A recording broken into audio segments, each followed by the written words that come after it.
ইবতেদায়ে ইশক আর ইন্তেহায়ে ইশক বরাবর नहीं होता है। এটা বাস্তবতা যে প্রেমের শুরু আর শেষ একরকম থাকে। যারা বিচক্ষণ তারা একটু হিসেব করে পা বাড়ায়। ঠিক একইভাবে বৈবাহিক জীবনে তিনটা ধাপ আছে। কয়টা ধাপ আসে? তিনটা ধাপ আসে। বিবাহের পরপর ভালো হোক আর মন্দ হোক, প্রথম প্রথম নতুন জামাই বউ অনেক মহব্বত আদান প্রদান করে, অনেক ভালোবাসা, অনেক স্বপ্ন, অনেক প্রতিজ্ঞা, অনেক ওয়াদা, অনেক কমিটমেন্ট, অনেক প্রমিস, অনেক ভালোবাসার বিনিময় হয় বিয়ের পরপর। এরপর যখন 1-2 বছর চলে যায়, আল্লাহ তাআলা একটা বাচ্চা দেন, ওই বাচ্চা রাত্রে ডিস্টার্ব করে, মা উঠতে দেরি হয়েছে, বাপে ধমক দেয়, এরপরে আস্তে আস্তে দূরত্ব তৈরি হয়, ওই বাচ্চা আরেকটা বড় হয়, আরেকটু বড় হয়, আরেকটা হয়, এরপরে নানা রকম ঈশনীয় মনোমালিন্য হয়, মায়ের কথা শুনে ছেলে খেপে, অথবা বউ তার শাশুড়ির কথা শুনে খেপে, আস্তে আস্তে আস্তে আস্তে আস্তে টুনটান হতে হতে যখন সংসারটা একটু ভারী হয়, ছেলে মেয়ে হওয়া শুরু করে, 2-3 বছর হয়ে যায়, ওই যে ঘোরটা কেটে যায়। সহজ কথা হলো বিবাহের পরে প্রথম প্রথম যে ঘোরটা থাকে, ওই ঘোরটা কি কেটে যায়। অনেকটা ইয়ের মতো, সফট ড্রিঙ্কসের মতো। সফট ড্রিঙ্কসের বোতল যখন আপনি মুখটা খোলেন, যেই পরিমাণ ঝাঁজ এবং তেজ থাকে, কিছুক্ষণ পরে আস্তে করে সেটা লেভেলে চলে আসে কি আসে না? বিবাহের পর প্রথম যে মহব্বত থাকে, যে বোঝাপড়া থাকে, যে আকর্ষণ থাকে, এটা আস্তে আস্তে কমে। যখন কমে, এরপর আসল রূপটা দেখা যায়। ওই যে মহব্বত উতরাইছিল একটু আগে বা কিছুদিন আগে, সেই মহব্বতের আসল রূপটা ছেলেও দেখতে পায়, মেয়েও দেখতে পায়। শুরু হয় এবার তুমুল আকারে ঝগড়া, ফাসাদ, গন্ডগোল, এটা বাস্তবতা হয়। এরপর বৈবাহিক জীবনের একেবারে শেষের দিকে যখন চলে যায়, তখন আবার ওই প্রথম সময়টা কিন্তু ফিরে আসে। অর্থাৎ বুড়া বুড়ি টোনাটুনির সাথে সম্পর্কটা খুব ভালো থাকে।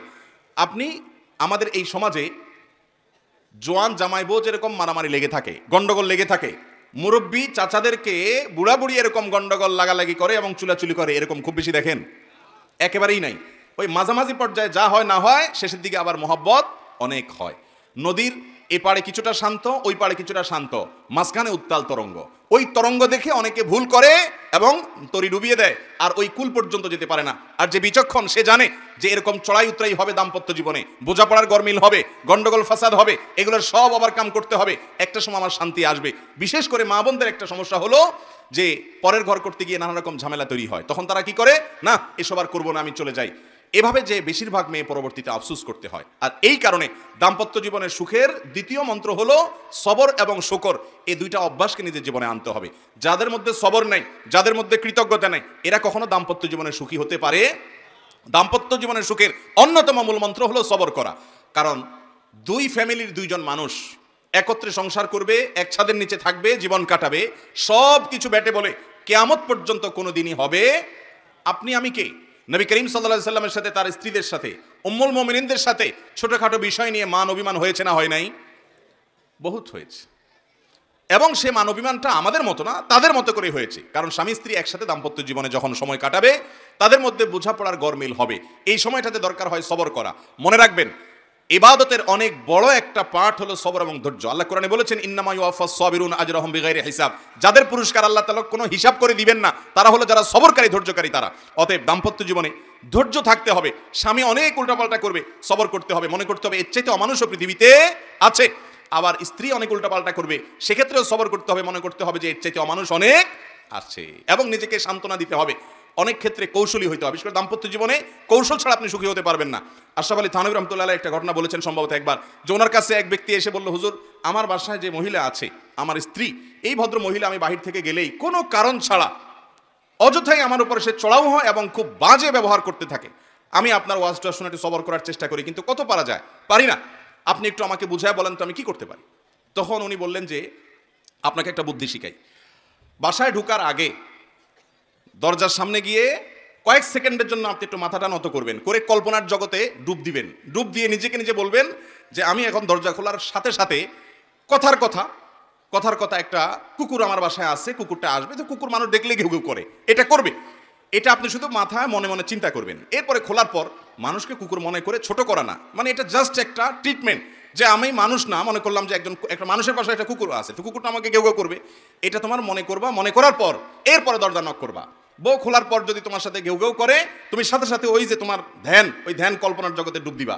ডুব দিয়া তোমার স্মৃতিতে আনবা যে একটা কুকুর, আমি রাস্তা দিয়ে যাচ্ছি বা কোথাও গেছি, এখন ঘেউ ঘেউ করতেছে, তো কুকুর ঘেউ ঘেউ করলে আমার সমস্যাটা কি, এটা তুমি মনে করবা।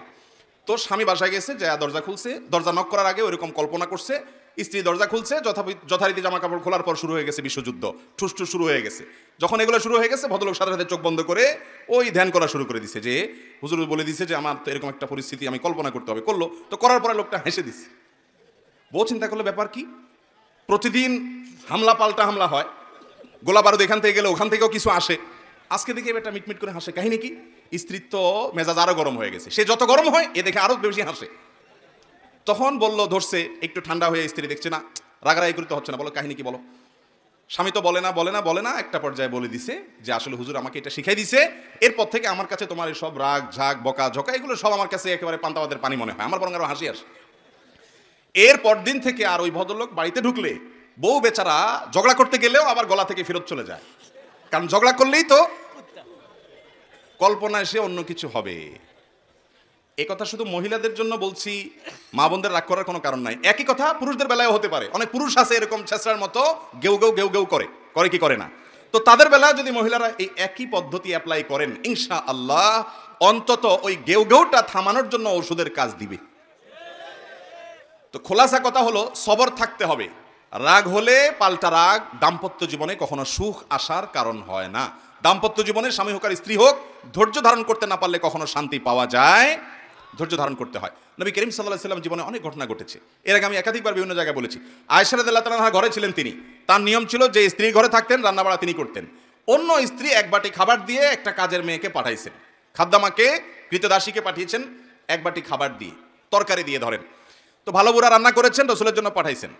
আয়েশা রাদিয়াল্লাহু তাআলা আনহা দরজা খুলে দেখলেন যে কাজের মেয়ে তরকারি নিয়ে আসছে আরেক স্ত্রীর ঘর থেকে। তো এই টাইমে যে কোনো মানুষই, যে কোনো মহিলারই মাথা গরম হওয়ার কথা, আমার বাসায় আজকে উনি থাকবে, আমি যা খাওয়াবো, তুমি আবার ওখান থেকে এক বাটি দিয়ে ভালো হওয়ার চেষ্টা করতেছো। উনি বাটিটা ধরে ছুঁড়ে ফেলে দিলেন, বাটির সব তরকারি তো গেছে, বাটিও দুই টুকরা হয়ে গেছে। এই দৃশ্য নবী করিম সাল্লাল্লাহু আলাইহি ওয়াসাল্লাম দেখার পর উনি বাইরে হয়ে আসলেন, যা উঠান থেকে নিজের হাতে সে ভাঙা বাটিটা নিয়ে আসলেন। আনার পর একই শেপের একই ধরনের আরেকটা বাটি এই ঘরেও ছিল, আসলে তার ঘরে, ওই খালি বাটিটা নিয়ে কাজের মেয়ের হাতে দিয়ে বললেন, এটা নিয়ে ওই বাসায় চলে যাও এবং খবরদার মুখে তালা, এখানে কি ঘটেছে এর কোনো কথা বলা যাবে না, শুধু বাটিটা সেখানে ফেরত দিবা। ওখানে বাটিটা ফেরত দিচ্ছে, যিনি পাঠিয়েছেন তিনি মনে করেছেন যে কি, যে তরকারি রেখে কত সুন্দর করে ধুয়ে সাফ করে আবার বাটিটা দিয়েছে, তিনি অনেক খুশি।